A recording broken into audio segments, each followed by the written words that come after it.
आज का हमारा टॉपिक है अलाउद्दीन खिलजी की विजय। अलाउद्दीन खिलजी की विजय। गद्दी पर बैठते ही अलाउद्दीन खिलजी ने सबसे पहले अपने विरोधियों एवं पूर्व सुल्तान के संबंधियों का दमन किया, क्योंकि उसके विरुद्ध षड्यंत्र होने लगे थे।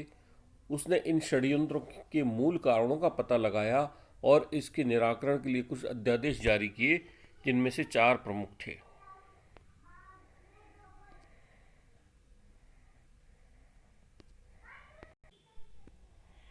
ये चारों में पहला था, धर्मस्व व माफ़ी या मदद माश की भूमि को जब्त करा जाए और उनसे भूमि कर वसूला जाए। दूसरा, उसने गुप्तचर विभाग का संगठन किया। उसने पुनः गुप्तचर विभाग को संगठित करके साम्राज्य में हर जगह गुप्तचरों को नियुक्त किया। तीसरा, उसने मदिरा व मादक पदार्थों का प्रयोग निषिद्ध किया एवं स्वयं मद्यपान को त्याग दिया, लेकिन लोगों ने चोरी से शराब बनाना शुरू कर दिया। चौथा, उसने अमीरों की सामाजिक सम्मेलनों, परस्पर विवाह संबंधों पर प्रतिबंध लगा दिया ताकि वे आपस में षड्यंत्र न कर सकें। पहला, गुजरात की विजय 1299 ईस्वी। गुजरात में उसने अपने सेनापतियों उलगू खां और नुसरत खां को भेजा। गुजरात का राजा बघेल कर्ण था। उलगू खां और नुसरत खां ने गुजरात को जीत लिया और बघेल राजा कर्ण राजधानी अनिलपट्टन को त्याग कर दक्षिण चला गया और 1299 में उलूग खां और नुसरत खां ने गुजरात पर विजय पा ली। कर्ण की पत्नी कमला देवी व एक हिंदू खोजा हिंजड़ा का मलिक काफूर व अपार धन वहाँ से उनको प्राप्त हुआ। राजा कर्ण अपनी पुत्री देवल देवी के साथ देवगिरी के राजा रामचंद्र के पास भाग गया और यह हिंजड़ा बाद में मलिक काफूर के नाम से प्रसिद्ध हुआ और अलाउद्दीन के प्रधानमंत्री पद तक पहुंचा। रणथंबोर की विजय जुलाई 1301।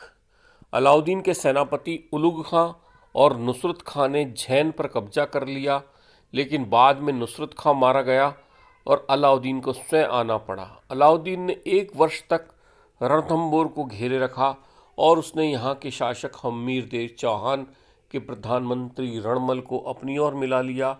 रणमल ने अलाउद्दीन को किलेबंदी के भेद बता दिए और अलाउद्दीन ने किलेबंदी को तोड़कर हम्मीर व उसके परिवार का वध कर दिया। बाद में रणमल का भी वध कर दिया गया और राजपूत स्त्रियों ने जौहर कर लिया। चित्तौड़ पर विजय 1303 ईस्वी। चित्तौड़ का राजा रतन सिंह था और उसकी रानी पद्मिनी थी। इस अभियान में अलाउद्दीन का कवि अमीर खुसरो भी उसके साथ था। मलिक मोहम्मद जायसी ने 1510 में पद्मावत नामक महाकाव्य लिखा और उसके विषय वस्तु थी अलाउद्दीन का पद्मिनी को हासिल करना। जायसी को मुस्लिम इतिहासकार व राजपूतों के चारण भाटों ने वैसा ही स्वीकार किया जैसा उसने लिखा। कर्नल टॉड ने भी जायसी को सत्य माना। पद्मावत में जायसी द्वारा दिया गया विवरण निम्न प्रकार से है कि पद्मिनी सिंगल द्वीप लंका के राजा गोवर्धन की राजकुमारी थी या पुत्री थी और हीरामन नामक तोते से राजा रतन सिंह ने उसकी सुंदरता के बारे में सुना तो रतन सिंह ने चित्तौड़ से लंका जाकर वहां 12 वर्ष तपस्या की और उसके बाद वह उससे विवाह करने में सफल हुआ और उसे विवाह करके चित्तौड़ लेकर आया। राघव नामक एक फकीर द्वारा अलाउद्दीन ने पद्मिनी के सौंदर्य का वर्णन सुना तो रतन सिंह को पद्मिनी को शाही हरम में भिजवाने के लिए उसने कहा। रतन सिंह के मना करने पर अलाउद्दीन ने 8 वर्ष तक चित्तौड़ को घेरे रखा, लेकिन चित्तौड़ को जीतने में असफल हुआ। अपनी असफलता को देखकर अलाउद्दीन ने रतन सिंह से कहा कि यदि रतन सिंह दर्पण में पद्मिनी का प्रतिबिंब दिखा देगा तो वह वापस लौट जाएगा। रतन सिंह ने उसका प्रस्ताव स्वीकार कर लिया और पद्मिनी का प्रतिबिंब देखने के बाद अलाउद्दीन को छोड़ने जब रतन सिंह दुर्ग के द्वार तक गया तब अलाउद्दीन ने उसे बंदी बना लिया और दिल्ली भिजवा दिया और राजपूतों को कहा कि पद्मिनी को शाही हरम में भिजवाने पर ही रतन सिंह को छोड़ा जाएगा। अलाउद्दीन दिल्ली लौट आया। पद्मिनी ने अपने सेनापतियों गोरा और बादल के साथ योजना बनाकर 1600 सशस्त्र राजपूतों के साथ जाकर राणा को छुड़ाकर वापस ले आई। इसमें गोरा वीर गति को प्राप्त हुआ। चित्तौड़ पहुंचने पर कुंभलगढ़ के सरदार देवपाल के साथ युद्ध में राजा रतन सिंह मारा गया और उसके शरीर के साथ रानी पद्मिनी भी सती हो गई। अलाउद्दीन ने दोबारा आकर चित्तौड़ पर आक्रमण किया, जिसमें सेनापति बादल की मृत्यु हो गई और अलाउद्दीन का चित्तौड़ पर अधिकार हो गया। चित्तौड़ में पद्मिनी को न पाकर नरसंहार की आज्ञा अलाउद्दीन ने दी और अमीर खुसरो के अनुसार एक दिन में 30,000 राजपूत चित्तौड़ में मारे गए। उसके बाद अलाउद्दीन ने अपने पुत्र खिज्र खां के नाम पर चित्तौड़ का नाम खिजराबाद रख दिया और खिज्र खां को वहां का सूबेदार बना दिया।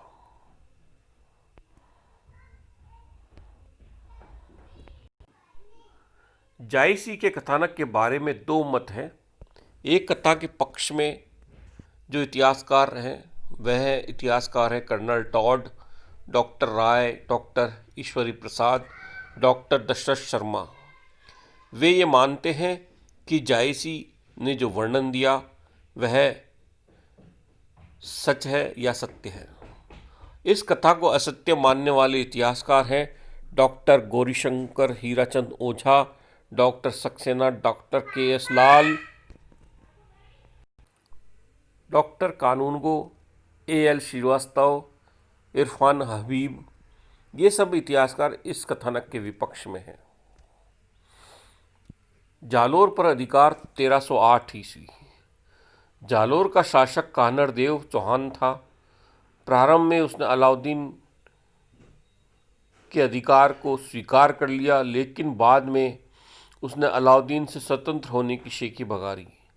अलाउद्दीन उसे नीचा दिखाने के लिए अपनी नौकरानी गुलबहिशत को सेना देकर भेजा, लेकिन उसने युद्ध के दौरान उस नौकरानी की मृत्यु हो गई। अब कमालुद्दीन गर्ग को भेजा गया। उसने कान्हड़ देव को हरा दिया और संबंधियों सहित मार गिराया। जालोर को दिल्ली साम्राज्य में मिला लिया गया। मालवा 1305 में, मारवाड़ 1308 में जीता गया। सेनापति आइन उल मुल्क ने 1305 में मालवा के राजा हरनंद को हराकर उज्जैन, मांडू, धार, चंदेरी पर अधिकार कर लिया। 1308 में मारवाड़ में स्वयं अलाउद्दीन द्वारा राजा शीतल देव पर विजय पाई गई। दक्षिण के राज्यों पर विजय। दक्षिण पश्चिम में देवगिरी का यादव राज्य, जिसकी राजधानी देवगिरी थी। दक्षिण पूर्व में तेलंगाना का काकतीय राज्य था, जिसकी राजधानी वारंगल थी। यहाँ का राजा रुद्र प्रताप देव था।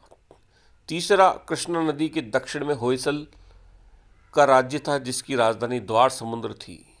और चौथा राज्य दक्षिण का पांड्य राज्य था, जिसकी राजधानी मदुरा थी।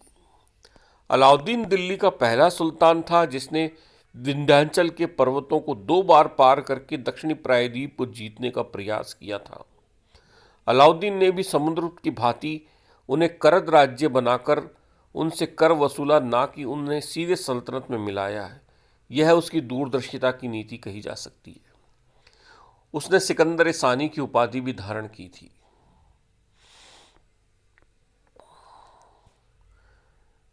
तेलंगाना के विरुद्ध 1303 में मलिक छज्जू को भेजा गया। मलिक छज्जू को राजा रुद्र प्रताप देव ने हरा दिया। काकतीय राजा रुद्र प्रताप देव की राजधानी वारंगल पर मलिक काफूर द्वारा 1308 में विजय पाई गई और विख्यात कोहिनूर हीरा इसी आक्रमण में राजा रुद्र प्रताप देव ने मलिक काफूर को भेंट किया। देवगिरी के यादव राज्य पर विजय। देवगिरी के राज्य को 1306 में पुनः जीता गया। यहाँ के राजा रामचंद्र देव था और गुजरात का राजा कर्ण देव बगलाना के छोटे से राज्य में राज्य कर रहा था। उसकी पुत्री देवल देवी को अपहरण करके गुजरात के सूबेदार अल्प खां ने अपनी माँ कमला देवी के पास दिल्ली भेज दिया था। देवल देवी का विवाह अलाउद्दीन के पुत्र खिज्र खां से कर दिया गया। मलिक काफूर ने एलिचपुर पर पुनः अधिकार करके राजा रामचंद्र देव को आत्मसमर्पण करने पर विवश किया।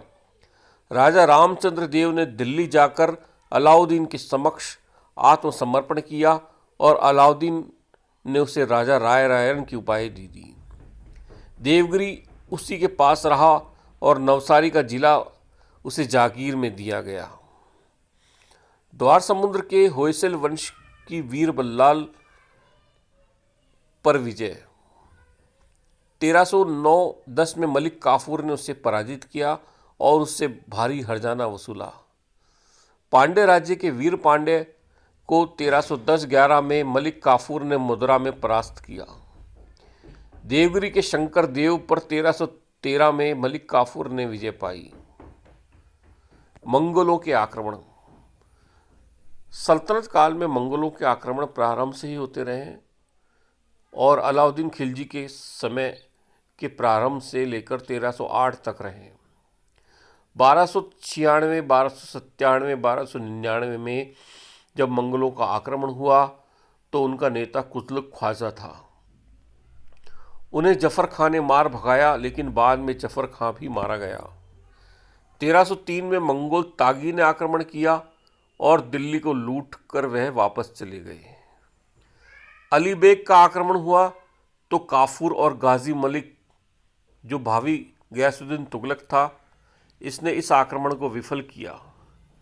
गाजी मलिक को पंजाब का सूबेदार बनाया गया। 1306, 1307, 1308 में मंगोलों के आक्रमण को गाजी मलिक ने विफल कर दिया।